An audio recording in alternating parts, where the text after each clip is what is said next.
Hippocrates has been credited with saying, "Let food be thy medicine and medicine thy food." This speaks to the deep connection between the foods we eat and how we end up feeling mentally and physically. Welcome back to another episode of the Mental Health Break.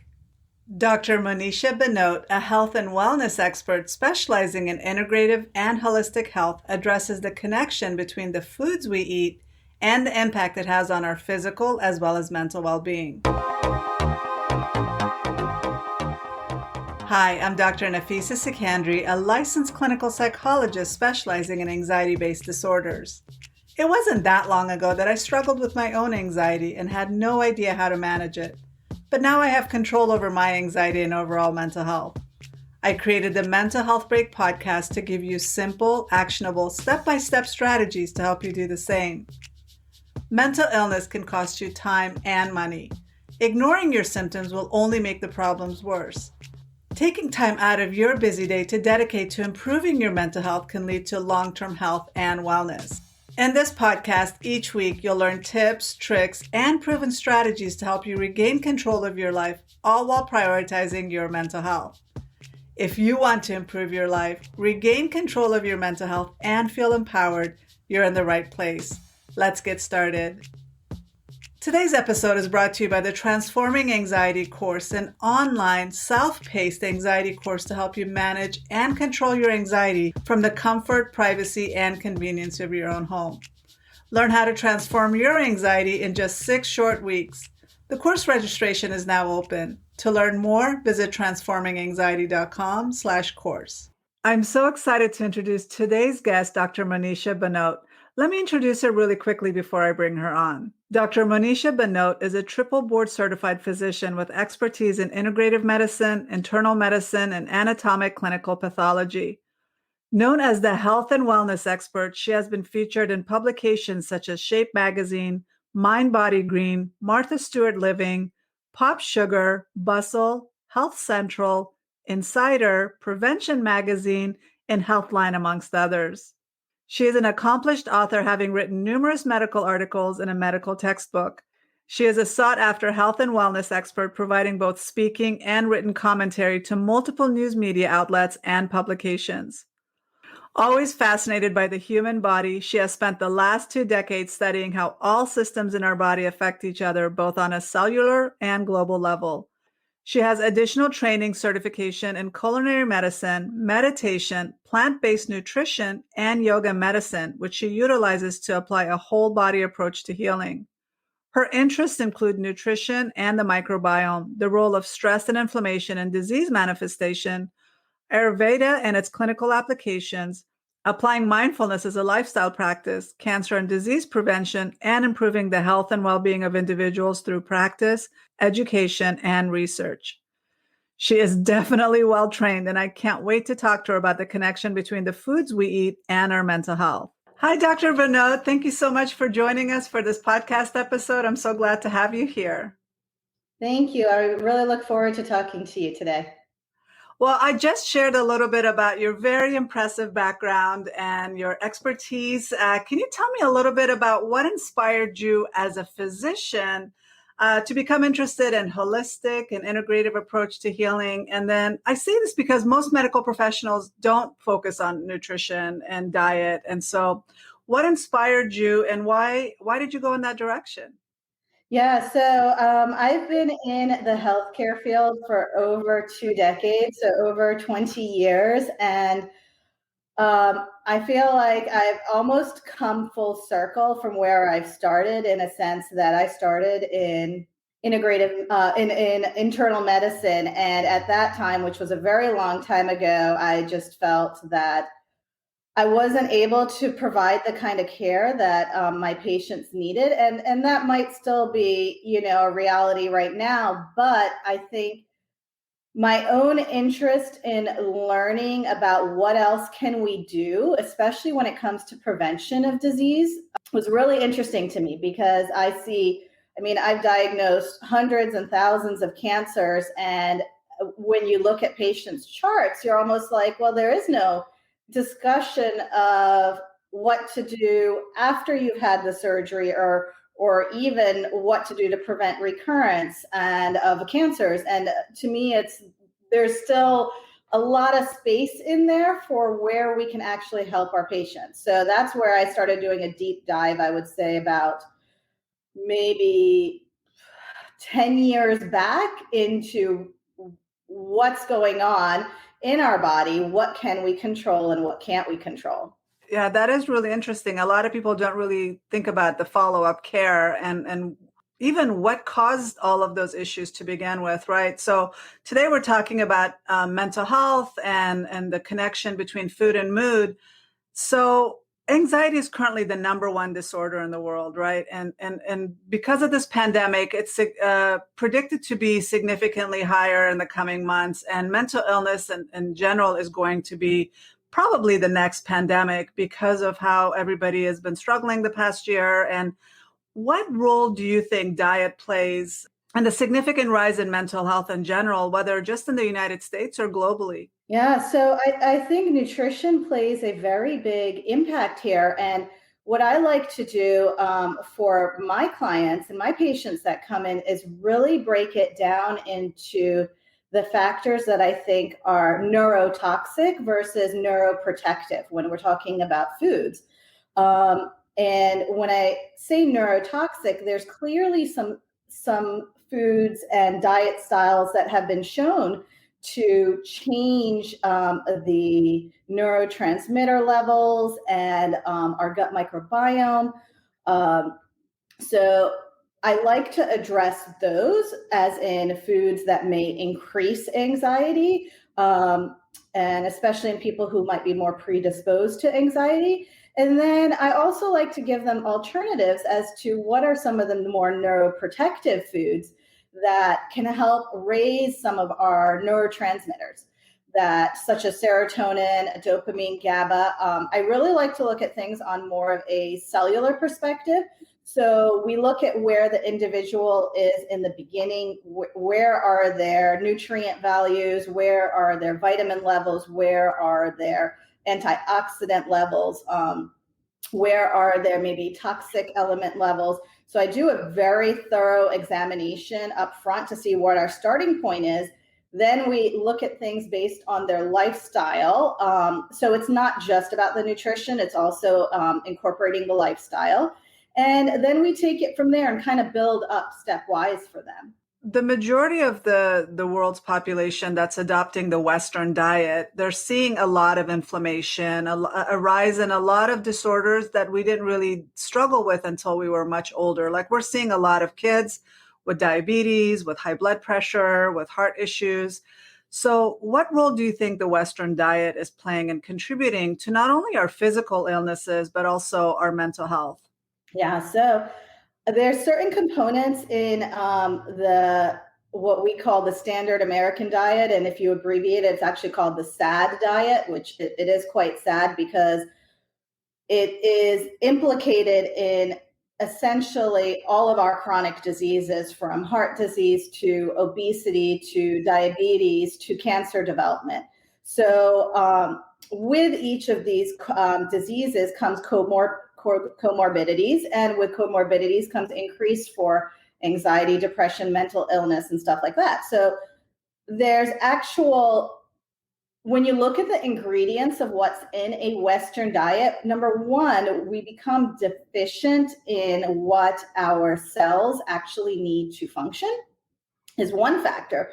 But then we have an overwhelming amount of inflammation due to the things we are putting in from that. So we're kind of losing a battle, like twice, I should say, because so for example, when we are thinking of a standard Western diet, we're thinking of highly saturated fats, trans fats, the unhealthy oils such as vegetable oil that's used for deep frying. We're thinking of high glycemic foods that increase our insulin release. We're thinking of sweetened drinks with high fructose corn syrup, red meat. So there is a number of factors when we're looking at the Western diet. So this kind of high fat, high carb, diet not only changes the brain chemistry. So we have even seen in animal studies and in some human studies that it changes the brain chemistry so much that it's linked to anxiety. And the thought is that it most likely is related to decreases in perhaps maybe serotonin, which is one of our feel-good hormones. I think we're really in the early development of really knowing what is going on there, but there is an association, and I think this is where quite a bit of the research is now heading towards, because we've made some kind of link and we want to know more. And then when we talk about the link, we've also made the link where it comes to the gut microbiome.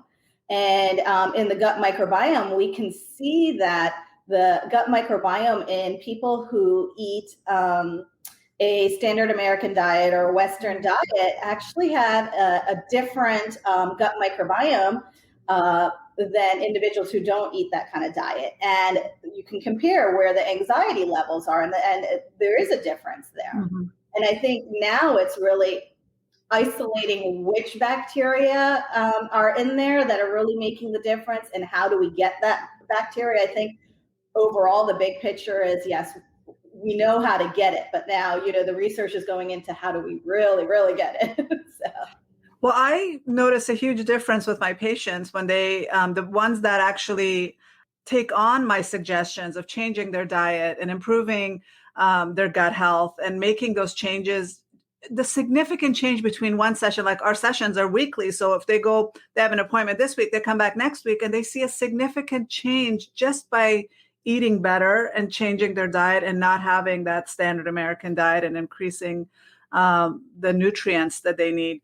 But the gut plays a huge role. I mean, a lot of psychologists and psychiatrists in the field, and then the research is showing that the gut bacteria plays a more important role than once believed. And so they're calling them psychobiotics because of how important they are.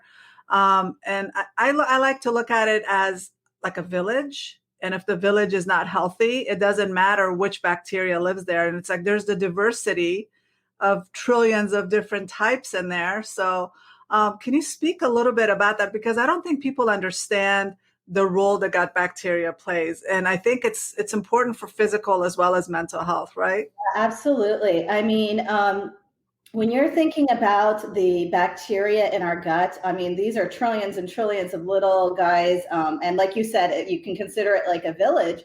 And you want a village that is, going to basically make your body work more efficiently, move better, feel better, sleep better. And part of the way to do that is to adopt a certain habit of eating certain foods. So it's not a specific food, it's more of eating a cleaner diet, a whole foods diet, more nutrients.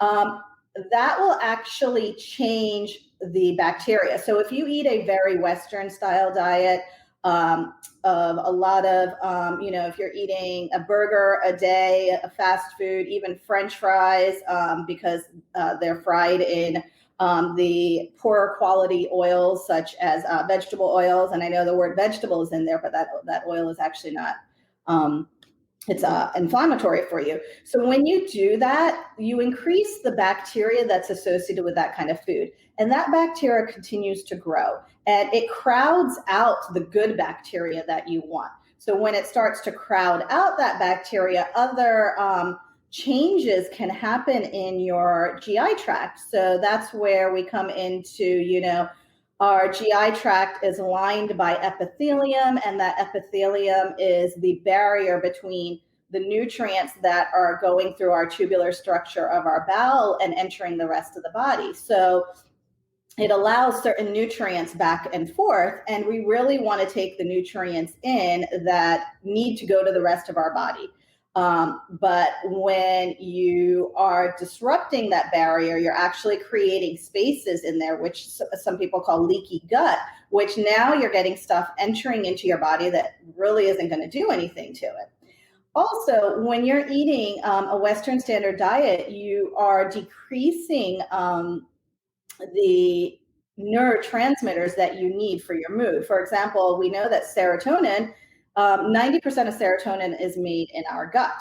So when you are not supplying it with the foods that are precursors to serotonin, you're not able to make that.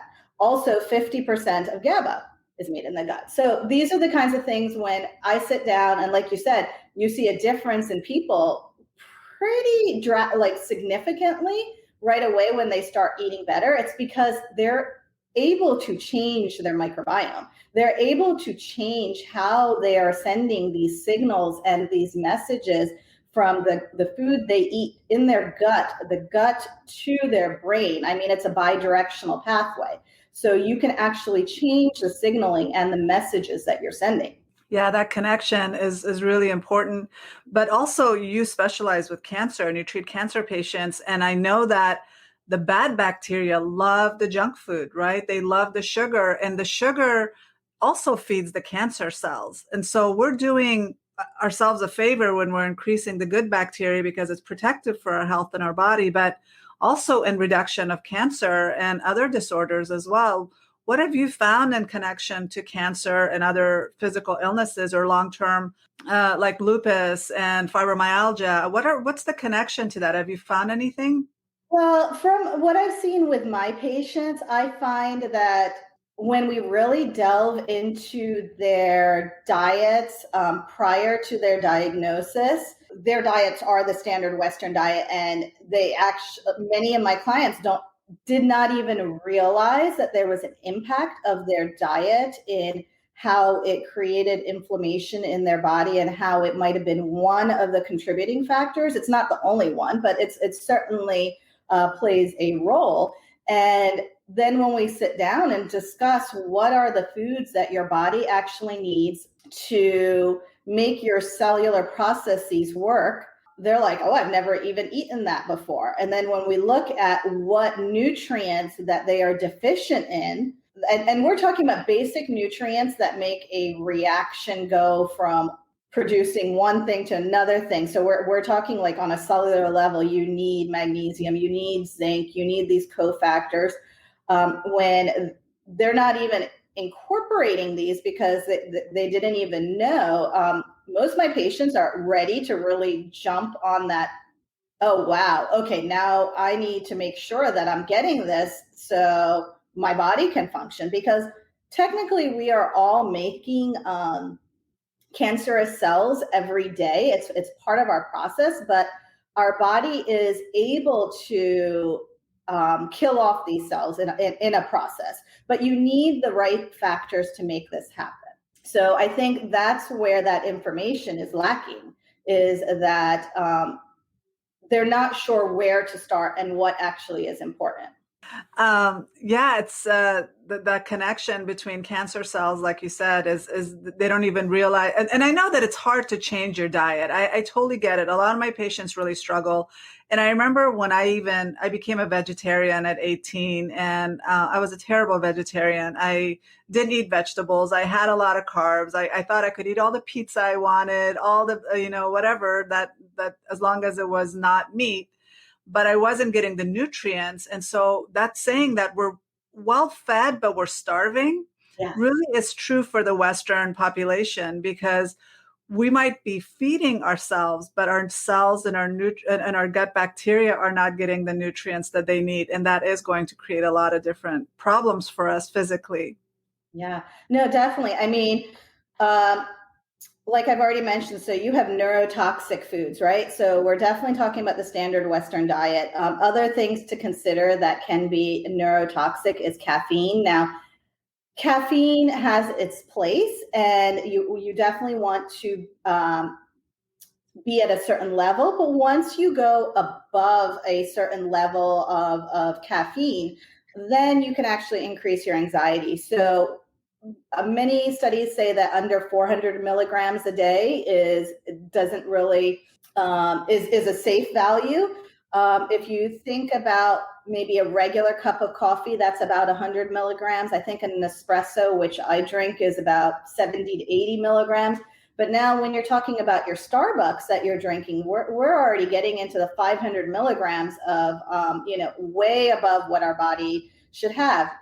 Now, caffeine is metabolized differently in each individual based on how they can metabolize it. But I think, people need to look at really everything they're putting into their body and what it actually does for you. And I think we need to be a little bit more mindful and purposeful of how we are approaching our relationship with food, because we've become so, like you said, we have access to so much.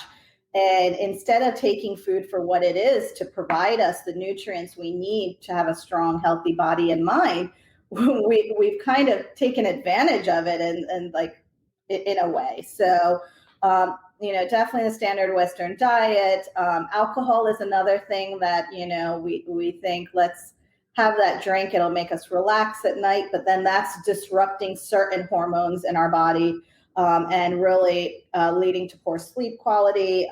All of our artificial sweeteners, we think, all right, well, we don't want the calories to gain weight, so let me just do a diet drink. Well, there's, increased association with artificial sweeteners and mental health. So I believe it's aspartame that's been most studied. But so when we're looking at it, we're really looking at, all right, what are the big culprits we want to take out? But then also, what are the things that we want to add in? What are these neuroprotective foods? Because for my patients, you don't want to feel like there's a lack of something. It's more of, we actually have an abundance of something. They just don't know what this abundance is. And when we've started incorporating, certain meal plans and certain foods, like you said, you're seeing patients 1 week later, but I'm seeing them, maybe 2 weeks, maybe 3 weeks later.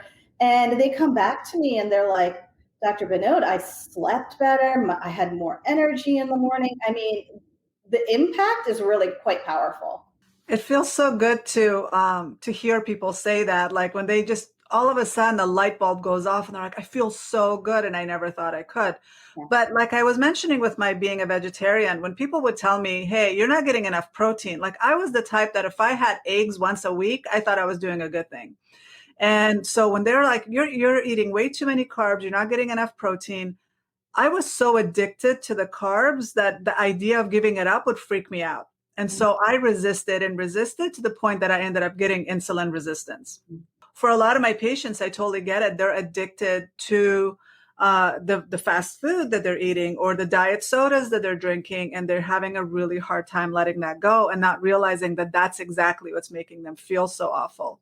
So how can people overcome these addictions? How have you helped your patients overcome the addiction? Because it's not that a lot of people know what they should eat. They just either can't because they're addicted or whatever.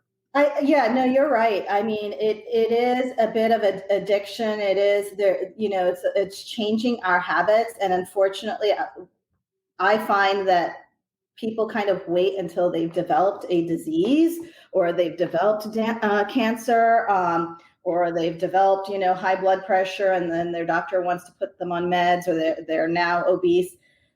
I find that people often wait that long, and that's really what then becomes a motivator for change. But really, we should be doing it a lot earlier. So what I do with my patients is we really break it down and work in small bits. So we start with what is going to be more impactful for them and kind of build up on that. Because once they see a small change, then they're like, okay, doc, what can I do next? So it varies individual to individual. Some people, we start with just changing your breakfast, changing what you're eating for breakfast. And then maybe a month later, we might start with lunch. So it's really having these small changes build up. Some people, we start with exercise. I mean, it really depends on the individual. But when it comes to nutrients, explaining to them that, all right, these are the foods that are going to supply you with your magnesium, or these are the omega-3 rich foods, which are anti-inflammatory. Let's try incorporating these slowly. The whole thing is to, like I said, not to feel like you have a lack of something, but more that you have an abundance of food, because there really is so many options when you look at it. what I like to do is give them the options more to start adding in first. And slowly your taste buds will also change. So then, for me, I know I haven't been plant-based or vegan my entire life. I transitioned from eating everything to pescatarian to vegetarian to vegan. And I did it over time. It was, a progressive progress, but it was more as I learned more and more about each of the, when you see cancer in 18-year-olds, when you're seeing cancer in all these young people, like in your own thing, you're going, wait a minute, something has to change. So I know for myself, I have made major changes from what I learned in medical school to what I'm doing now. There has been a drastic evolvement in the information we have in the last 20 years. So I've applied all those changes to my life in the hopes to prevent many of these chronic illnesses. And I personally have seen changes in my energy, changes in my mood. And I will even test it out in a sense that, if I do eat something that's, processed, I instantly can see the next morning that I'm lethargic, so you can test it out with yourself and see. It actually, when you become more mindful of it, you realize, whoa, what's going on here? I mean, that afternoon 3 o'clock snack habit, I know many of my colleagues have, because we all meet at 3 o'clock to have our little pick me up. And then 1 hour later, you're crashing even worse, because now you've eaten whatever's in the doctor's lounge, which could be, between coffee, cookies, crackers, all this stuff. So I think then the question becomes, like, patients want to know, well, what can I do to relieve anxiety? What can I start adding in? Yeah, that feeling of, like you said, your taste buds do change. When I cleaned up my diet and I reduced sugar significantly, things that used to not bother me, like ice cream or cake, now when I have it, I get an instant headache and I don't feel good afterwards. So then after a while, like I used to drink soda and I'd bounce off the walls for hours and I couldn't sleep at night. And I said, it's not worth it anymore. I don't want to feel like this. And so that inspired me to give it up. And I haven't looked back since. And I haven't had soda in like 20 years. But I think it's just a matter of, like you said, once you experience feeling good, it's just not worth it to make yourself feel so bad with junk food. No, I agree. I think anxiety has become such a norm for people that we've forgotten what it feels like to feel good, right? It's just become acceptable. Oh, everybody has anxiety. Everybody gets stress. We live in a very stressful world. Just, suck it up. But it really doesn't need to be that way. I mean, of course, it's all individual based, but I think we're accepting something just because it's so present, but that doesn't need to be the case, is what I'm saying. Good point. And like you said, just because it's normal doesn't mean it's okay. It's like you can change that. Oh, considering that anxiety is the #1 disorder, a lot of people are struggling with it, but just not realizing that they can change it and do something about it. But also this pandemic, like I said, a lot of people are predicting that this will I've read a lot of articles recently that the mental illness is going to be the next pandemic. It is going to hit us globally because so many people are struggling. The mental health professionals are burnt out. The medical professionals are burnt out, but also the people that have been struggling the past year are burnt out. But what role do you think the pandemic has played in the increase in anxiety, and then also how we've been eating the past year?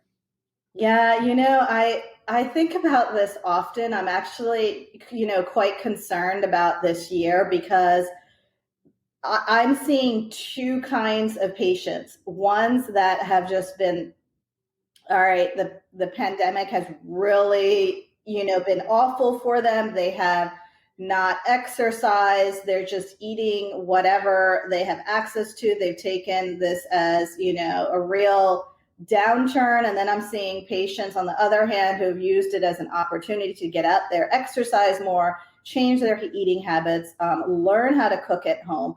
I'm really concerned for the ones who did not go down that path, because with our increase in mental illness, it's also going to become an increase in the obesity rates that we're seeing, the increase in our chronic illnesses. And I'm also concerned that we're going to see an increase in cancer over the next few years because of this pandemic. It's not easy, how we manage stress. And I think having that information out there in all different ways, because not everybody's going to respond to stress the same way, but really, educating and offering support in any way we can is really going to be important. And like you said, I'm very concerned of what's coming. I do think that there's going to be an increased rate of cancer for sure, no doubt. Yeah, it's I think we're going to feel the effects of this pandemic for decades to come, unfortunately. You did mention just changing breakfast. And for a lot of my patients, I also say that try the 80-20 rule for now. Just make your breakfast and your lunch automatic and change that. And then you can be very in your dinner. But what are some recommendations that you have as far as what should they eat for breakfast? What are some typical good things that they can start their breakfast with? And then also their lunch, like just if you can just give us some ideas of what people should be considering adding to their diet. Yeah, so definitely I would start first with some of what are the key ingredients, right? So some of those neuroprotective factors that I was talking about. So before I go into examples of breakfast, lunch, dinner, I think let's just mention some of the basics. So omega-3 rich foods. So when I'm talking about omega-rich 3 foods, I'm thinking of things like avocados, which have the good fats, olive oils as opposed to vegetable oils. For the people who are not completely plant-based, they might incorporate cold water fish like salmon, really getting some high quality omega-3 in there. You can also consider adding flax seeds or hemp seeds. Nuts are a good source of omega-3s. That will also, because omega-3s are anti-inflammatory and our standard Western diet is pro-inflammatory, omega-6 high, it can help decrease that ratio that we have. We actually want a ratio of 4-1 when it comes to omega-6 to omega-3, where our standard American diet, our S.A.D diet, can be anywhere from 20-1 to 10-1. We know that as we increase omega-3 levels from the food, that we also decrease those inflammatory levels, and that specifically through interleukins. So interleukin 6 can be decreased when we're increasing omega-3. The other thing, as for food groups, I like to always incorporate fermented foods. Fermented foods can obviously, if you don't know, supply you with a source of good bacteria. So when we go back to that gut microbiome, and there's different variety of fermented foods to choose from. So if you're like, I don't like sauerkraut, which is a fermented food, or you don't like kimchi, which is also a fermented food, you can try kombucha, which is a fermented drink. Of course, you want one that's low in sugar. You can also try pickling your own vegetables. I have a great recipe where, I pickle whatever vegetables or pickled onions and add them on. Also fermented foods, so a yogurt or a kefir with live cultures to add in that good bacteria. That's a good source. I think also being cognizant of the other factors such as magnesium. So magnesium-rich foods, chickpeas are actually very high in magnesium. Leafy greens, dark leafy greens. Other legumes. Even peanut butter is a good source. So increasing that, I think. Also adding serotonin-rich foods. Now, there's no food that really has serotonin, but you can add the precursors to that. So you might want to start adding more of those tryptophan-rich foods. So I'm not saying to go have a Thanksgiving turkey dinner every night, but definitely more of those leafy greens, more of those legumes, that kind of stuff. So really eating more in a nutrient rich plan as opposed to a nutrient deficient plan would be a start. And then as for, if you eat breakfast, the choices that I usually work with is, first of all, what do my clients like, right? So if they eat, for example, they eat toast every morning. We might get a toast that or bread that has more of a whole grain component with a lower glycemic index, so it doesn't make their sugar jump. So instead of putting on their toast butter, we might say, all right, let's add, some avocados to add that good fat, or let's add some almond butter to add that good fat. So it really depends on the individual and what they're already eating. And then I like to modify from there. So then, for example, if you already eat a salad for lunch, well, you can take that iceberg lettuce and instead replace it with a variety of greens. So a nice mixture of kale, nice spinach, Swiss chard, dark leafy greens. The more variety you add to your meals, the more biodiverse your gut microbiome will become. So you really want to eat a rainbow of food. So like I said, we're really working off of where the person's starting point is and then adding in.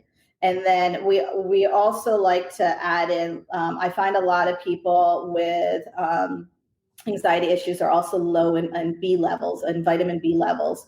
So I might add in sprinkling on some nutritional yeast into some of their foods to kind of give them a source of vitamin B. So really, there's so many options out there, I think, that there is something that I think people will be like, oh, I can do that, I think part of it is working with their provider, somebody who's familiar with different foods and also familiar with where their body is starting at. Those are some really good recommendations. I know that obviously you can't give every single ingredient or that they need to use, but those are a good place to get started. A lot of us are magnesium deficient currently because the soil has been tampered with and we're not getting as much magnesium from our foods that used to be magnesium rich foods. So do you recommend supplements at all that people can add to their diet because their diet is either lacking or their food doesn't have the nutrients that it needs? Yeah. So I definitely do. My disclaimer prior to telling you about supplements is you should always get your supplements from discussing it with your healthcare provider. The worst thing I see is people, going into the local drugstore or wherever and just picking up bottles and not really getting high quality pharmaceutical grade, and they're on 20 supplements and their levels still aren't normal. So because I work with individuals where I'm actually checking their levels prior to or during the time we're working together to supplement, we really fine tune that. I find that most people at minimum need a high quality multivitamin. Then the second item we do is a high quality omega-3, both options for vegan and non-vegan. And then the third one usually is a high quality vitamin D. As we know, a lot of people are vitamin D deficient. And I think even this year, with a lot of people staying indoors even more, there's probably a high probability that you've become even more deficient. So I think having a very high quality vitamin D would be important. And then the other thing to realize with supplements is that they're not a replacement for eating food.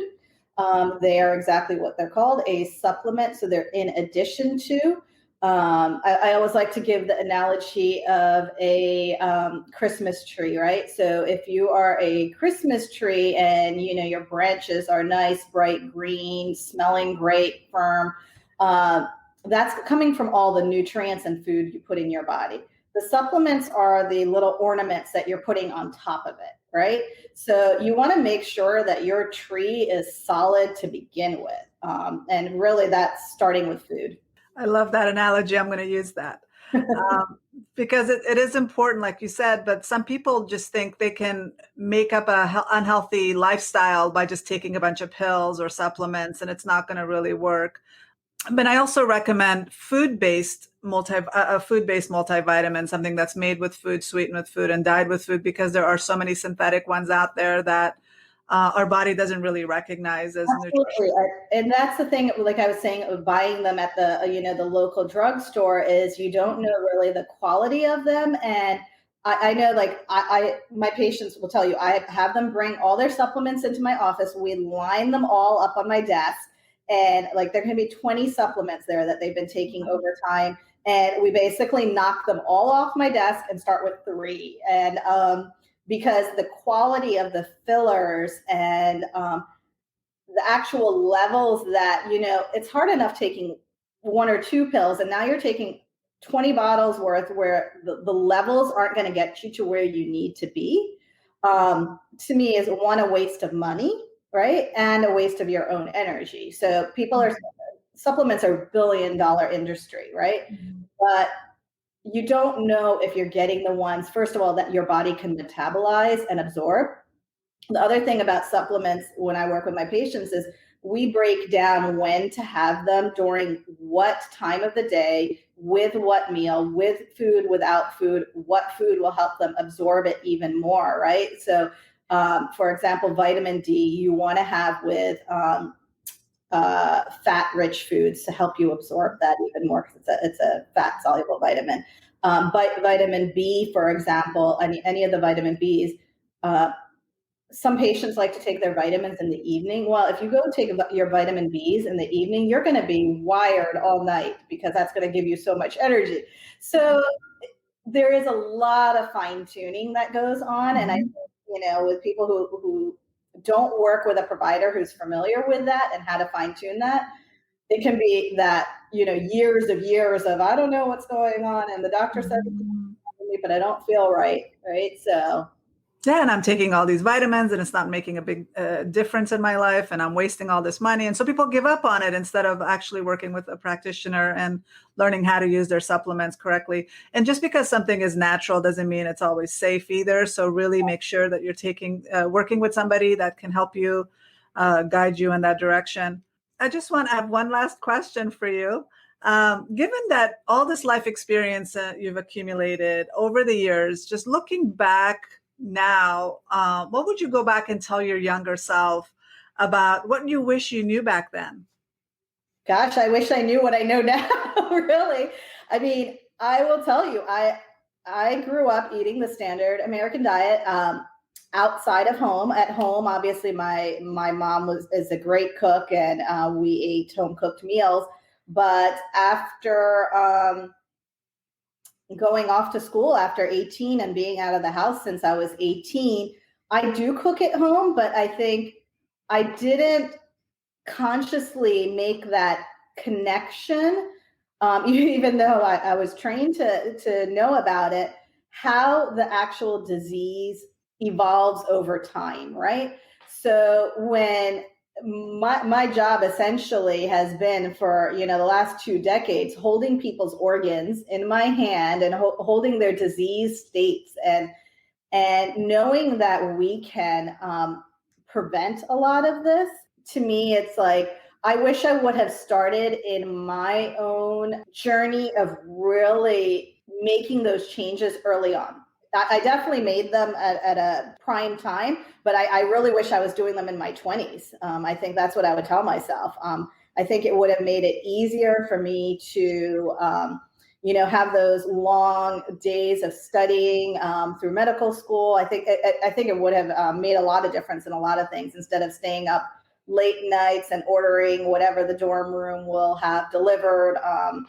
And I definitely think it would have made a difference. Those are good points, because a lot of kids don't think, or they think, oh, I'm still young, I can eat whatever I want. But now that we're seeing so many young kids having all these adult disorders like diabetes and heart disease and high blood pressure and obesity, we need to start at a much younger age. So those are really good points you made. I think we need to start in the home. That's really where we need to start, in the home, as we're raising our children. I mean, I have colleagues, doctor parents, double doctor households, parents that I know, and they're like, well, my kid won't eat, so I'll just give him whatever he wants. So that might be goldfish crackers every evening just to get him to eat. And it kind of makes me cringe, because, all right, he likes goldfish crackers. So what's a close enough alternative, like, or how can we kind of make this work? It's definitely not easy, I would say, but it's doable. It's doable. It's definitely doable. Like you said, we as parents are giving those kids that. They wouldn't have access to goldfish crackers if we didn't give them. And of course, kids will want ice cream over real food. Kids will want junk food over healthy food, but we're teaching them to want those things instead of actually teaching them to eat healthy foods. One thing that I'm so grateful for is I grew up in Afghanistan. I was a young kid and I loved my vegetable garden that we had in our backyard. And I would not only sit there with a hose and a salt shaker and just wash the vegetables and eat right there, I would make these beautiful baskets for my teachers and I'd take it to them. But that's how I grew up. And my mom refused to let us eat outside that much. I mean, we would get maybe McDonald's ice cream once a year. And as much as we later on, as I became a teenager and I started eating a lot of junk food, at that time we were rebelling against. We didn't really agree with the fact that she was limiting what we wanted to eat, but that really set up my taste buds for wanting to eat healthier foods later on, even though I did have a little period of eating the junk foods and dabbling in the standard American diet for a while. I think you're absolutely right. I mean, my culture is the same. I mean, I grew up eating Indian food, home cooked for my mom, and that's where I've learned all my Indian cooking from. And my taste buds definitely went through that time of, eating Doritos after school. And gosh, I can't even imagine eating that now. But I think now it's a matter of going back to realizing what makes your body feel good. And my taste buds right now, I can taste, I've eaten salad, like say at the hospital salad bar, and it had pesticides on it. I mean, my taste buds right now are so fine tuned into being aware of chemicals. I actually started growing my own greens during the pandemic using a hydroponic plant stand just to have access to as much greens as I could because I can taste it. So, like when you're eating live food, it tastes so much better. It tastes so different, and you feel so energized, and your mind feels so clear. And when you clean your taste buds, and like you said, fine tune your taste buds, a piece of fruit can feel so delicious. A piece of even vegetables can feel so good, and they taste so good because your taste buds are able to actually taste them, and they're not numbed by all this processed and sugary foods, right? Yeah, absolutely. Your taste buds change. I mean, you actually start craving fruit. Like there's certain fruits that I crave. I'm like, oh, I want that right now. And I think even for when it comes to vegetables, we can actually increase eating our vegetables in a sense. Like when we think of like a red pepper, for example, we think of a red pepper maybe sliced for a salad, or we think of it maybe for dinner, put into a stir fry. I remember when I started eating red peppers as if they were an apple. Just wash a red pepper, pick it up and start eating it. And that didn't come to me until I think I was traveling somewhere in a foreign country, and I saw somebody doing that, and I'm like, well, that's convenient. Why don't I do that? And I think it's just a matter of realizing we have access to this and how do we incorporate it, because you don't need to make it difficult, right? So if you're used to throwing in an apple into the school lunchbox every day, throw in a red pepper. It's pretty sweet if you get a good quality one, and that's the easy way to start adding more vegetables. I think we try and make things more complex as I don't have time to prepare all this food. I don't have time to meal plan. Eat the food as is, like bring an avocado for lunch, and you can slice it up right then and there and put some salt and pepper on it. There you go. I think we're trying to make it more complicated than it is. Yeah, just the fruits as they are, they're just delicious. But with the bell pepper, I would say take out the seeds if you're giving it to kids because Yeah. slice that up a little bit. Or don't eat the core.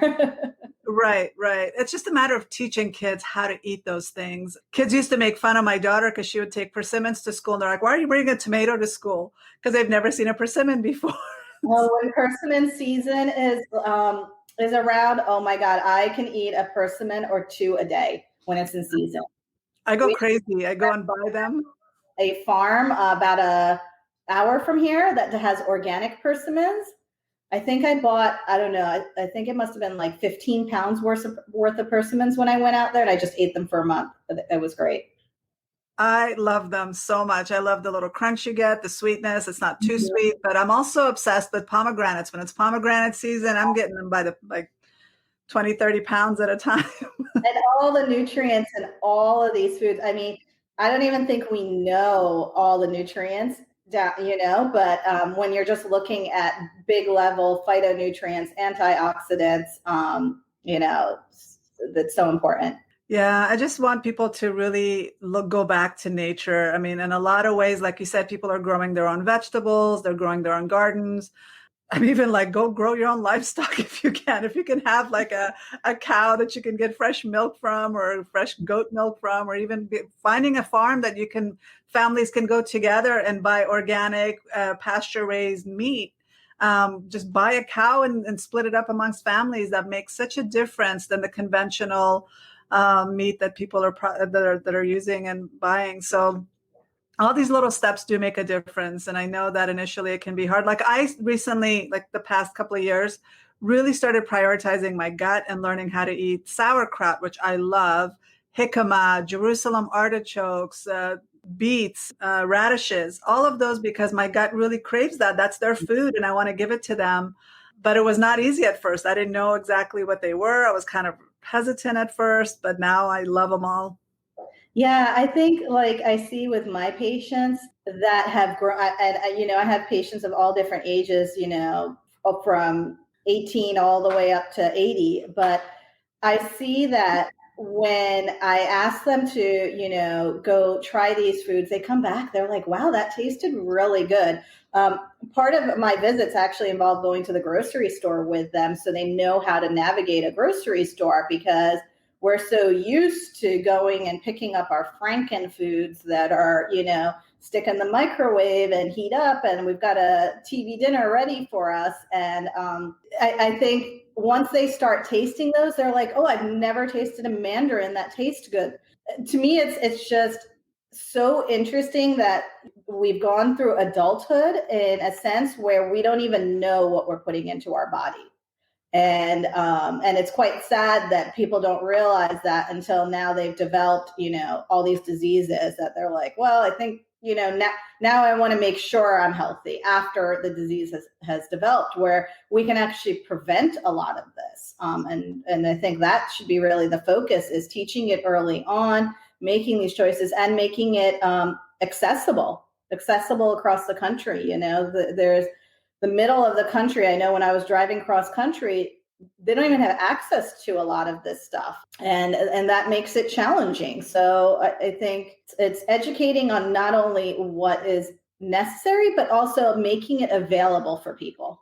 You can either pay the doctor later or you can pay the farmer now, because a lot of people say it's too expensive, I can't afford it. But I've literally sat down with my patient and I said, okay, even if you're spending $5 a day, 5 days a week on lunch, that's going very minimum. And I know a lot of people spend way more than that. If you add all that up, that's a lot of money that you can use towards organic foods or vegetables or foods that you can make at home, or even buying a rotisserie chicken and cutting that up and making a salad and taking that to work instead of going and getting processed foods. All these little changes, it seems expensive at first, even when you're getting your vitamins and supplements at first. But over time, you're going to feel better. You're going to be more productive. You're going to have more energy, and it becomes worth it. And you're not wasting as much time as you were because of your diet and lifestyle, right? Well, no, you're absolutely right. That's a great point. I think you can actually get an organic bag, like salad bag, for $2 now for already pre-cut organic salad. You can find that for like $2.50, and having that every day, whether it's for a family, a couple of those bags a week, if it's for a family of four, is still going to provide you a lot of nutrients, and it doesn't need to cost that much. Having lentils, beans, vegetables, you can even, between the Dirty Dozen and the Clean 15, decide which ones you really need to do organic and which ones you don't. You can grow some stuff at home. I know sprouts is a big thing. I grow my own sprouts at home, and sprouts, I eat them because they're highly nutrient dense. They just have a very concentrated amount of nutrients. But if you go to the store and buy sprouts, well, they can be anywhere from $7 to $12 for one little container, where meanwhile I can make them at home and it'll cost me that same amount will cost me $1. So it's a matter of understanding, preparing, and like you said, in the long term, you make the investment early on, you get that lifestyle down, whether it's, a year working with a doctor, and that's usually what I do with my patients. I work with them over, 6 to 8 months to a year. And those changes will give you 20 years. That will save you in the long run of having to go into the hospital, taking time off of work to care for yourself when you're sick, care for family members when they're sick, the amount of stress when it comes to going in and out of doctors' offices, the decreased productivity at work because you can't focus, because you're now dealing with, these health issues. It'll catch up to you one way or later. So you either decide to do it early on or you wait. It's the individual's choice. But I think, being that I see that we can do a lot in the preventative aspect, I do believe that there's a role there. Yeah, such good information. And I know we could probably talk for hours about this, because this is something that I think we need to continue to talk about and educate people, because people might think it's too difficult, it's too expensive, it's too time consuming, but it doesn't have to be that way. So thank you for all that information. And I want to be mindful of your time. So I would love for us to continue to talk maybe in the future and bring you back on. But in the meantime, where can people find you? Thank you. I really enjoyed our talk today, and definitely, I didn't even get into Ayurveda and its role with nutrition and what happens with anxiety. So I'd love to talk to you more about this. I can be reached at my website is www.drbhanote.com, and I can be on social media at Dr. Bhanote. You can find me there. And yeah, I'm pretty accessible.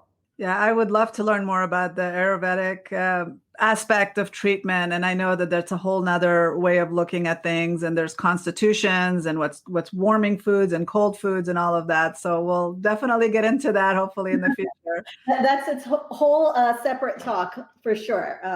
But there's definitely a correlation, especially when it comes to the gut and foods. So it's quite impressive that a century or 5,000-year-old system kind of knew before we did, so we're just catching up. Yeah, definitely. Yeah, I would love to have that conversation. So again, thank you so much for being here. Thank you for your time, and I look forward to talking to you in the future. Thank you. That was an interesting discussion with Dr. Bhanote, and I feel a discussion we should continue to have on a regular basis. Neglecting our gut and depriving our brain of the feel-good chemicals it needs to function properly will lead to poor overall mental and physical health. Investing in the proper care and feeding of our bodies will pay off in the long run. The late Cicely Tyson recently said she was so sharp mentally at the age of 96 due to a healthy lifestyle of eating well and avoiding drugs and alcohol. She recently released a book and was on a promotional tour of her book and doing live interviews the day before she passed away. If you want to be mentally sharp and active at the age of 96, you need to invest in your mental and physical health now. Our bodies and brain want to be healthy and will create health if given the opportunity to do so. Make small changes today and keep adding healthier habits until it becomes a no-brainer. If you're interested in some tips for getting started, check out my free Top 5 Strategies for Better Mental Health PDF guide and learn basic, simple steps you can take today. Be sure to visit transforminganxiety.com/top5 to download your free guide today. To learn more about Dr. Bhanote, visit transforminganxiety.com/08. When you're there, go ahead and leave me a comment and let me know your thoughts about this episode. If you haven't already, you can show support for the Mental Health Break podcast by subscribing wherever you're tuning in from today. We have some great interviews lined up, and you don't want to miss a single episode. Subscribe today so you get notified when new episodes drop. I can't wait to see you here next week, same time, same place. Bye for now.